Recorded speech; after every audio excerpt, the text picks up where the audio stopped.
ఇంకో ఆయన అంటాడు, నేను ఉద్యమం చేస్తా బయటకు వచ్చి.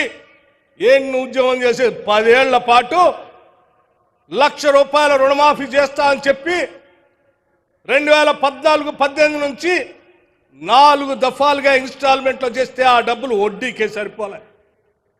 2018-2023 వరకు ₹1,00,000 రుణమాఫీ చేస్తామని మాటలు చెప్పేవే తప్ప అవి చేయకుండానే గాలికి వదిలేసిపోయినాం. మేము మా ముఖ్యమంత్రి గారు యావత్ రాష్ట్ర మంత్రిమండలి మొత్తం కూడా ఆలోచన చేసి ఆనాటి కాంగ్రెస్ ప్రభుత్వ ఎన్నికల సందర్భంలో మేము ఇచ్చిన హామీ మేరకు తప్పనిసరిగా 2 లక్షల లోపులో ఉన్నటువంటి రైతుల రుణాలన్నింటినీ కూడా మాఫీ చేస్తామని చెప్పి చాలా స్పష్టంగా మాట ఇవ్వటమే కాదు, ఆగస్టు 15 లోపల కల్లా చేస్తానని ముఖ్యమంత్రి గారు మాట ఇవ్వటమే కాకుండా నీలాగా తప్పించుకోవాలి. ఇచ్చిన మాట ప్రకారం మాట తప్పకుండా వెనక్కి తిరగకుండా కేవలం 15 రోజుల్లోనే 18,000 కోట్ల రూపాయలు 2 లక్షల లోపల ఉన్న వాళ్ళందరికీ రుణమాఫీ చేశాం. అరే 15 రోజుల్లోనే ఈ దేశ చరిత్రలో ఎక్కడ స్వతంత్ర భారతదేశంలో ఏ రాష్ట్రంలో కూడా 18,000 కోట్లు రుణమాఫీ చేసిన దాఖలాలు లేవు.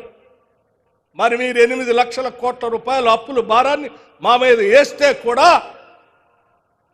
మేము రైతులకు మాట ఇచ్చాం కాబట్టి తప్పనిసరిగా చేయాలని ఆ 18,000 కోట్లు చేస్తే సంతోషించి రైతుల పక్షాన నిలబడి ఈ ప్రభుత్వం చేస్తుంది కదా అని సమర్థించాల్సింది పోయి మేము ఇంకా ధర్నాలు చేస్తాం లేకపోతే ఇంకేదో చేస్తామని చెప్తున్నావు.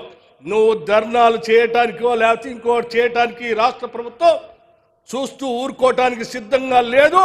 ఏ ఒక్క అంశాన్ని కూడా మేము వదిలిపెట్టాం. మేము ఇచ్చిన మాట ప్రకారం అన్నీ చేసుకుంటూ పోతూనే ఉంటాం. మీలాగనే మేము కూడా ఉంటామని మీరు భావిస్తే పొరపాటు.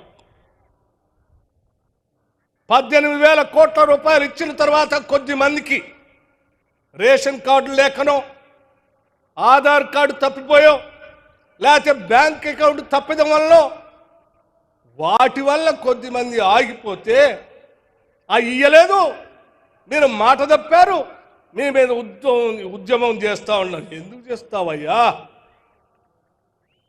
మేమే వదిలిపెట్టడానికి సిద్ధంగా లేవు. మీకంటే ముందే మా వ్యవసాయ శాఖ మంత్రి గారు, మా ముఖ్యమంత్రి గారు రాష్ట్ర ప్రభుత్వ యంత్రాంగానికి ఆదేశాలు ఇచ్చి అలా మిగిలిపోయినటువంటి వాళ్ళు ఎంతమంది ఉన్నారో ఇంటింటికి వెళ్ళి లెక్క తీయండి, వాళ్ళంతా మన రైతు బిడ్డలే, వాళ్ళకు కూడా ఇవ్వాల్సిందే అని చెప్పి కేవలం ఈ 3 నెలల్లో మొత్తం ఇంటింటికి తిరిగి లెక్కలు తెప్పించి ఈరోజు దాదాపు ఇప్పుడే మీ అందరి ముందు ముఖ్యమంత్రి గారు ఆర్థిక శాఖ ఇద్దరం కలిసి యావత్ మంత్రి మండలం మొత్తం వ్యవసాయ శాఖ మంత్రి గారికి రైతాంగ సోదరులకి దాదాపు 3,000 కోట్ల రూపాయల్ని ఈరోజు చెక్గా ఆ మిగిలిపోయినటువంటి వాళ్ళందరికీ ఇస్తా ఉన్నాం. దాదాపు 3,20,000 మంది రైతాంగ సోదరులకి ఈరోజు అలా రేషన్ కార్డు ఆగిపోయిన వాళ్ళకో లేకుండా ఉన్నటువంటి వాళ్ళకో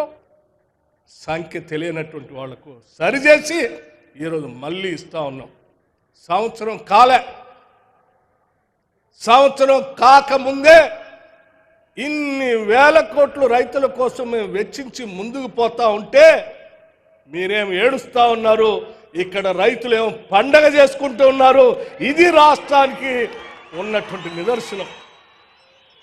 మీరు ఏడుస్తూనే ఉండండి, మేము మాత్రం ప్రజల కోసం పండుగలు చేస్తూనే ఉంటాం, వాళ్ళ కోసం ఆలోచన చేసి ముందుకు పోతూనే ఉంటామని ఈ సందర్భంగా మీ అందరికీ మనవి చేస్తూ